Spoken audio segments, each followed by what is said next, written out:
सौमेन रॉय जी, USA से। राधे राधे गुरु जी। महाराज जी, आपके चरणों में कोटि कोटि प्रणाम। महाराज जी, जब किसी की ऐसी स्थिति आए, मतलब ब्रह्मबोध की, तो क्या प्रश्न खत्म हो जाते हैं? क्या उसको सब समझ में आ जाता है? प्रभु को पा लिया तो बाकी कुछ जानने की इच्छा नहीं रहती? बिल्कुल, सो कुछ समझ में आ जाता है या कुछ इच्छा नहीं रहता है।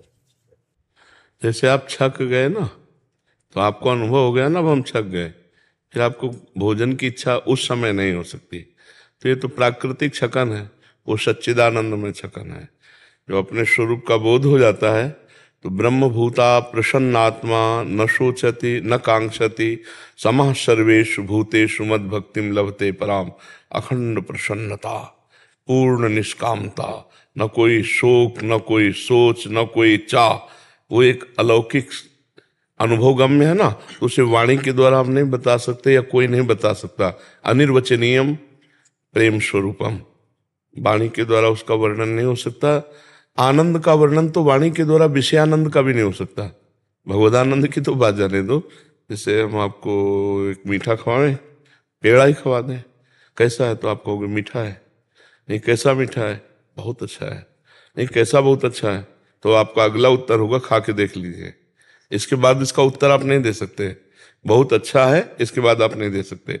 तो जब लौकिक आनंद का, प्राकृतिक भोग का वचन के द्वारा प्रमाण नहीं दिया जा सकता, तो भगवदानंद जो ज्ञानानंद, विज्ञानानंद आनंद है, उसको हम कैसे वाणी के द्वारा बताएं?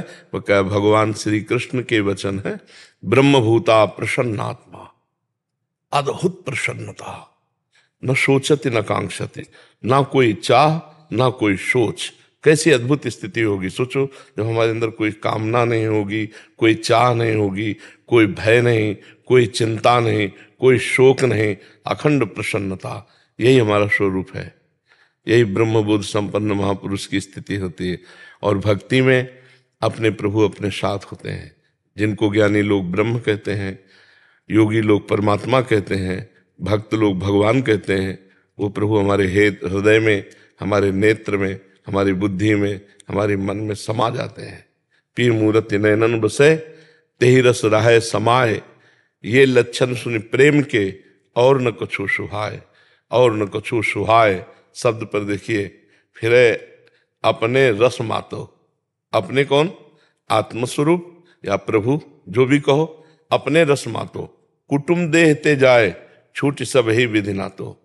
बस वो बावरापन प्रेम की उन्मत्त अवस्था, जहां जहां पीर की बात सुने खोजत तिन गैनन।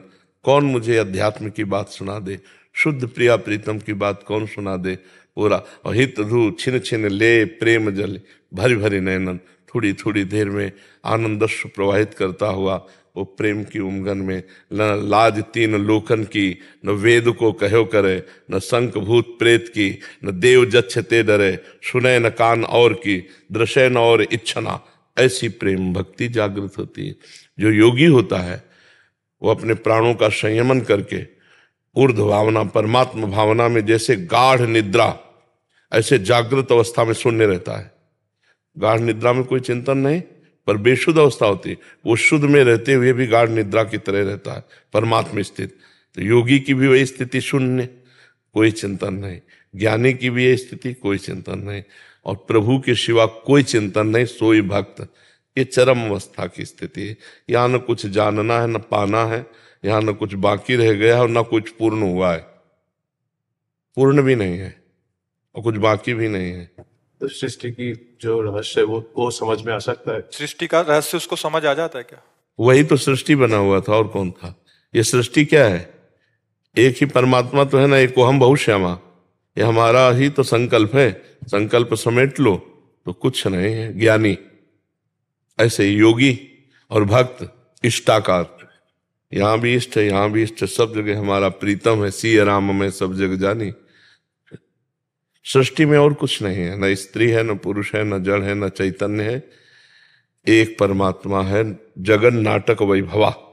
जैसे सिनेमा के पर्दे के अंदर कुछ नहीं है, पीछे से फोकस पड़ रहा है तो स्त्री पुरुष सब दिखाई दे रहा, ग्राम नगर सब कुछ, पर्दे में कुछ नहीं है।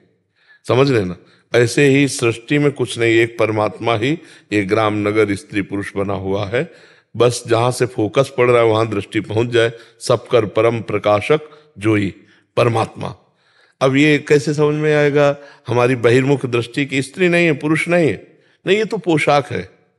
थोड़ी देर के लिए तुम स्त्री की पोशाक पहन लो तो तुम स्त्री थोड़ी हो जाओगे, थोड़ी देर के लिए पुरुष की पोशाक पहन लेने पर पुरुष थोड़ी हो जाओगे। तो ये थोड़ी देर है, मतलब 100 वर्ष 80 वर्ष, ये थोड़ी देर है। ब्रह्मा की दृष्टि में उनको एक ऐसे किया कमल की पंखुड़ी में, तो यहाँ का 1 वर्ष हो गया। तो आप सोचो कितनी आयु हमारी है। तो इतनी आयु के लिए धोखे का भेष है ये स्त्री पुरुष। लेकिन हो कौन आप? बस यही जान लो तो जीवन मुक्त हो जाओगे। आप परमात्मा स्वरूप हो, कोई और दूसरे नहीं है। जीव भगवत स्वरूप है। वही जो भाव कर लेता है, जैसे भक्ति में हमारे हैं भाव, दास्य भाव, सख्य भाव, वात्सल्य भाव, कांता भाव, गोपी भाव को कांता भाव कहते हैं, और सहचरी भाव। अगर कोई भाव न करे तो मुक्त हो गया। भाव किया तो भाव देव प्राप्त करके भगवान की लीला में चला गया। तो आत्मा का स्वरूप क्या है? जो सो भाव करो, नहीं है कोई भाव तो जो असली स्वरूप है वो मुक्त स्वरूप है, मोक्ष स्वरूप है। ये भाव माना हुआ। मैं प्रभु का दास तो दास्य भाव, मैं प्रभु का सखा तो सखा भाव। भाव वैसे जैसा आप करो। देखो इस समय विषय भाव है, माया भाव है, त्रिगुणात्मिका माया का भाव, तो हमें पूरा प्रपंच सत्य दिखाई दे रहा है।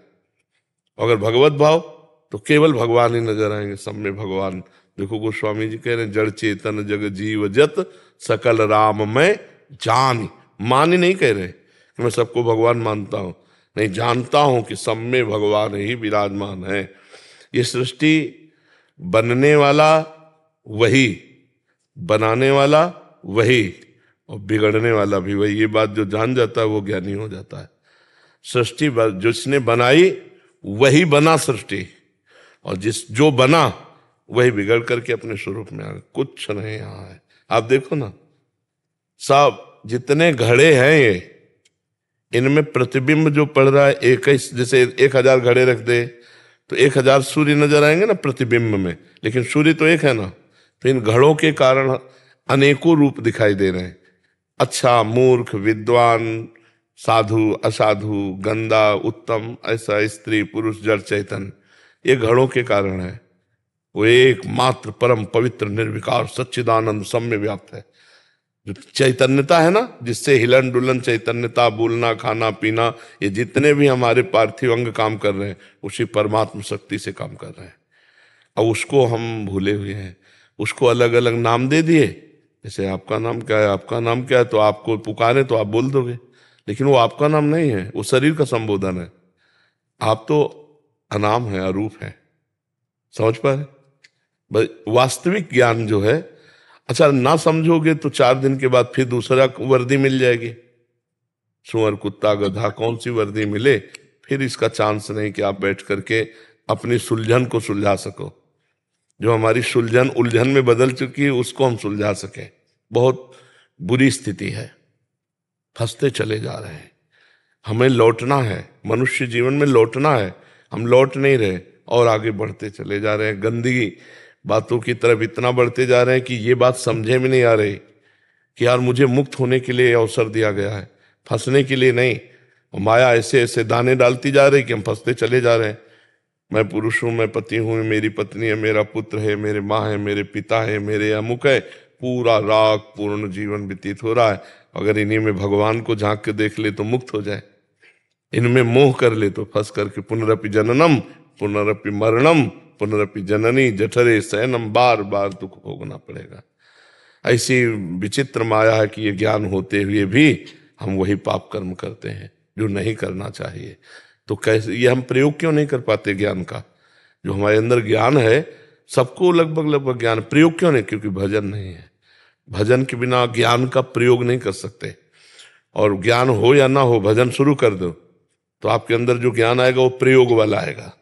पढ़ लिख के जो ज्ञान होता है दूसरों को सुनाकर रुपया पैसा प्रणाम नमस्कार प्राप्त किया जा सकता है, माया की ग्रंथि का भेदन नहीं। विनिश्चितम बदामिते न अन्यथा वचांस में, हरिम भजन ते नरा भवसागर तरंतिते। अगर भजन नहीं तो फिर ये कथा वार्ता ही केवल रह जाती है, अंदर का सिस्टम नहीं सुधरता है। कि ज्ञान तो है पर उसका प्रयोग नहीं है। प्रयोग है शांत, त्यागात् शांतिनंतरम। ज्ञान का मतलब क्या? शांति। श्रद्धावान लभते ज्ञानम तत्परः संयतेन्द्रियः ज्ञानम लब्ध्वा पराम शांति मचिरेणाधि गच्छति। किससे यह कीर्ति प्रणाम नमस्कार? कोई द्वैत हो, दूसरा हो तो है। हम अपने हाथ से पैर छुए तो हमको कैसा लगेगा? कुछ लगेगा क्या? ना अच्छा ना बुरा। ऐसे मेरी आत्मा ही तो है सब, तो दूसरा कोई हो तो बताओ। एक ही तत्व है, वो तुम में भी है। तो मान लो इसमें बिजली, इसमें बिजली, इसमें बिजली, इसमें बिजली। अब वो हाइलोजन की मैं ज्यादा प्रकाश करता हूँ, एसी कहे मैं ठंडा करता हूँ, नहीं भाई तुम सब करण हो, बिजली चली जाएगी तो ना तुम प्रकाश दे पाओगे ना तुम ठंडा कर पाओगे। ऐसे ही समझो, हम सब शरीरों के अंदर वो जो पावर है वो परमात्मा है, और वही मैं हूं। मैं अपने को भूल कर इसमें फंस गया, बस यही झंझट मिटानी है और कुछ नहीं करना। चाहे भक्ति से मिटाओ, चाहे योग से मिटाओ, चाहे सांख्य ज्ञान से मिटाओ, चाहे सेवा करके मिटाओ, चाहे वैराग्य त्याग कर, एन के इन प्रकारेण शुद्ध ज्ञान के बिना बात नहीं बनती। अब जैसे भक्ति शुरू हुई और ज्ञान नहीं है तो हे भगवान मेरा संकट मिटा दो, हे भगवान मुझे ये भिखमंगापन बना ही रहता है। और जब तक मांग है प्रभु से तब तक प्रभु मिलना मुश्किल है। जो भगवदानंद है वो तभी प्राप्त होता है, जाहि न चाही कबहु कछु, तुम सन सहज सने, तो बसहु निरंतर तासुर सो राउर निज के। जिसने चाह मिटा दी वही भक्त, जो अचाह हो गया वही ज्ञानी, जो आप्त काम, कामनाओं का संपूर्ण त्याग वही योगी। साधना का फल ये है कामना का मिट जाना। आप बोलो इस सृष्टि में कौन सी चीज है जो आप लेके चलोगे हमारे साथ? जो मैं शब्द है उसके साथ क्या लेके चलोगे? कुछ तो नहीं जाना, शरीर भी छूट जाएगा। धोखे में रहना, तपस्या की, साधना की और लौकिक अनुकूलताएं मांगी और शरीर पूरा हो गया, सब यहीं पड़ा रहा। तो हमको वो चीज ले जानी, मान लो हमारे पास 100 श्वासें हैं तो हमें वो चीज खरीदनी है जो अनंत काल तक हमारे साथ रहे। वो है भगवान की स्मृति, वो है स्वरूप बोध, वो है परमात्मा चिंतन। अब ये बातें कहाँ लोगों की समझ में आती है? भाई लोग तो ये समझना चाहते हैं कि साधु महात्मा कोई भी हो वो ऐसा कुछ जंतुर बांध दे, कुछ छू कर दे, कुछ ऐसे आशीर्वाद दे दे कि हमारे बिगड़े काम बन जाए तो जय हो। बिगड़े काम बन भी गए तो तुम बिगड़ जाओगे, तुमको तो जाना है ना। तो काम चाहे जितना बन गया हो, किस काम का? हम कह रहे 1 किलोमीटर में तुम्हारा मकान बना हो, भारत के सारे सुख तुम्हारे पास हो, मरोगे तो है ही है ना। और जब मरोगे तो क्या है, सब लाद के ले जाओगे? नहीं। तो फिर इनमें समय बर्बाद कर दिया, और जिससे बोध होना था, जिससे परमात्मा प्राप्त, वो तो साधन किया नहीं, तो फिर गए ना 84 के चक्कर में। अब ये बात कहाँ समझ में आती है लोगों को? अगर किसी को ऐसा लगता हो कि संतों के हाथ धरने से काम चल जाता है तो हम सबके सर पे हाथ रख दे तुम्हारा काम हो जाए, ऐसा नहीं होता। काम होता है भजन करने से। हम भजन करेंगे और कामनाएं करेंगे तो भगवान उसकी पूर्ति। पक्का समझो फ्री यहाँ कुछ नहीं है, हम तुमसे स्पष्ट बता रहे हैं। ये ऐसी बाजार यहाँ फ्री कुछ नहीं है। यहाँ जो कुछ तुम्हें चाहिए तो तुम्हें कर्म करना पड़ेगा, या तुम्हारे पास पूर्व का बैंक बैलेंस पुण्य का हो तो मिलेगा, नहीं तो नहीं मिलेगा। अगर पूर्व का बैंक बैलेंस पाप अधिक है और तुम इस समय खूब मेहनत कर रहे हो तो भी नहीं मिलेगा, तुम्हें दुख भोगना पड़ेगा। भाई यही ज्ञान जैसे सृष्टि का हो जाता है ना, वो बड़ा प्रवीण होकर अपने को बचा करके निकल जाता है। तो ये ज्ञान तो केवल संतों से मिलेगा, शास्त्र में आप नहीं पकड़ पाओगे।